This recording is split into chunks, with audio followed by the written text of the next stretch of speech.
Well, joining us now to go through the whole gamut of events leading up to the votes in question and the reasons behind the long-standing advocacy for greater involvement of women in Nigerian politics is Honorable Nnenna Ukeje, a former member of the House of Representatives for Bende Federal Constituency in Abia State, southeast of Nigeria.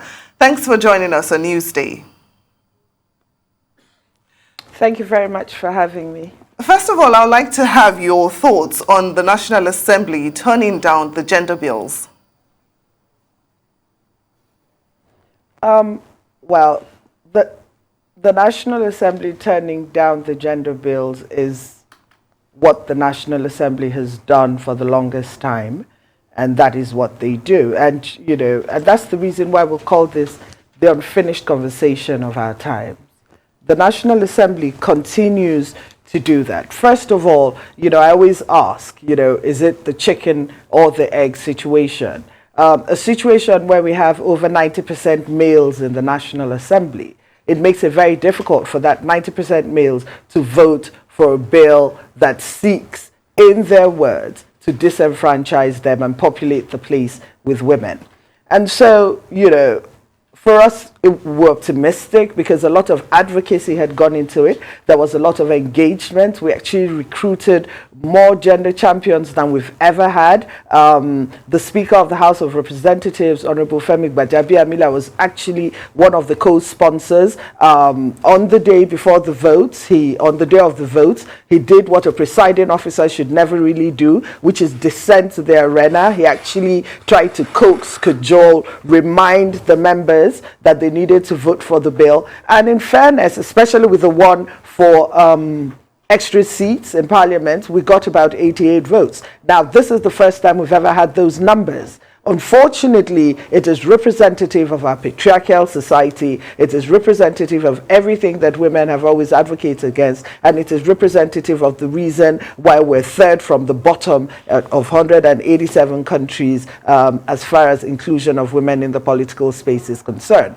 So, did I think that we're going to do it? I was a pessimistic optimist. I thought of the worst, hoped for the best, but my fears obviously came to pass when the National Assembly did what it is known to do. I mean, those 5 gender bills were overwhelmingly thrown out of the National Assembly. They've done it with most of the gender bills. And, I am so glad that the knee-jerk reaction, the almost simultaneous knee-jerk reaction of all the women in Nigeria, over 200 female advocacy groups, gender groups are marching together. And the one thing that this has done is brought women together. So what I saw outside of the National Assembly, women speaking with one voice, advocating at the top of their voices to try to shout down what the people on the other side of the fence had done at the top of their voices is cheery news, and I think it's a move in the right direction.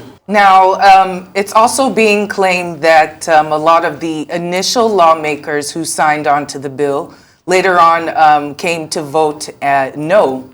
Now, is this a worrying sign of behavior from the lawmakers? And also, if this legislation is put together again at another time, do you think the outcome would be the same or different?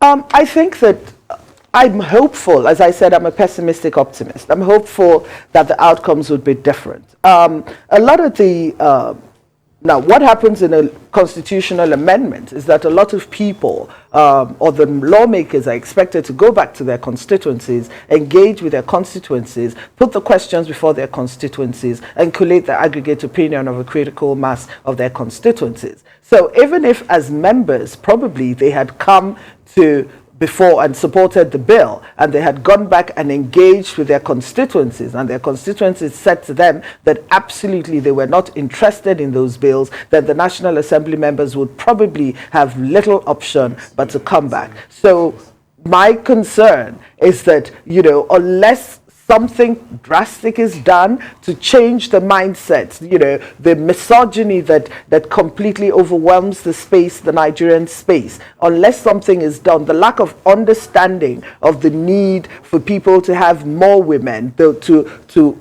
run this country with over 50% of its potential, the fact that democracy is representative, the benefits of that, unless we're able to break down those stereotypical barriers that people hide behind to make these decisions, these callous decisions, then, you know, it may not be very optimistic. But when you look at other patriarchal societies, like the United States, for instance, and you see the pink wave, and you see what happened, you know, when all the women came out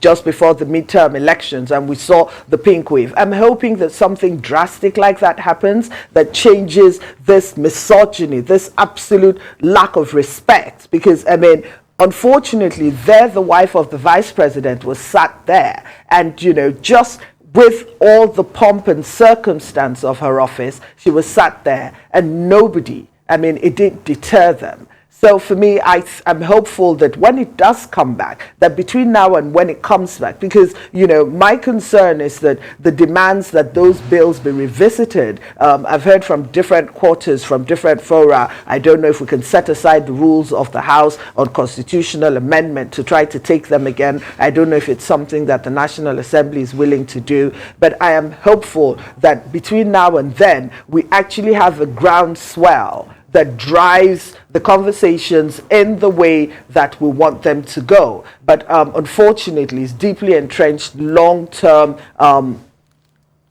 ideals that drive this. Now, my concern is that when we talk about tradition and history and religion, I start to look at other countries that share the same history, like conservative nations. And as far as deeply conservative nations are concerned, for instance, Saudi Arabia, you see that at the highest levels, the Shura Council, they were admitted of 20 extra women. And so now they have 30 women in the Shura Council, the highest decision-making body in Saudi Arabia. We have countries like Sudan, we have countries like Pakistan, and all these countries are uber conservative countries, and yet, you know, they give women a chance. Benazir Bhutto was elected twice in Pakistan. And so my question is, who are we mirroring? You know, when we say conservative, who are we mirroring? Or is it just an excuse to just continue to oppress, repress, depress, and suppress the Nigerian woman? So for me, I'm hopeful. As I said, I'm a pessimistic optimist. I'll